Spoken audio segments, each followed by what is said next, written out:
Hello, my name is Kevin Abney, and I'm a archives technician with the National Archives, and I'm also a blogger.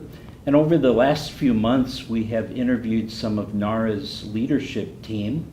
And today we have Scott Levins, who is the director of the National Personnel Records Center in St. Louis, who's going to share his story with us and also about the efforts they do every day for the veterans.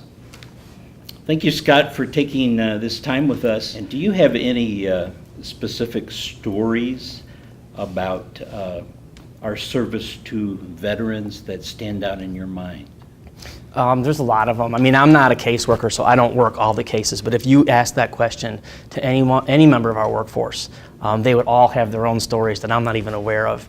From my perspective, I have been involved in a few. I recall one day I was in the office on a Saturday, and I don't remember why, but my phone rang. And that's unusual on a Saturday. Most people know most federal offices are closed on Saturdays. But my phone rang, and it was a family calling because they lost a loved one, and they needed a record right away for a burial like that weekend. They couldn't even wait till Monday morning.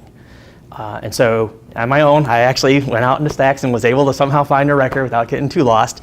And when I got the record pulled, there were a couple of 8x10 prints of the man from his youth when he was in the military service. And not only was I able to get them the records they needed to have honors at the funeral, I was also able to send them a print from his days in the military, and they really appreciated that. So that had a powerful impact on me.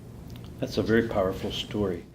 Well, thank you very much, Scott, for sharing your stories with us today. And we'd also like to thank all of the veterans across this land.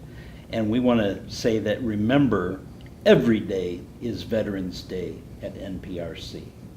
Thanks, Kevin. I really appreciate that. And before you end the interview, I want to give a shout out to our workforce because unlike any other part of the archives that I've ever worked at or visited, these guys have such a huge demand for their services that we push them really hard to perform, and they step up. So I want to compliment our workforce on that, and likewise I want to recognize the 30% of them that are veterans. Thank you, Scott. Thank you.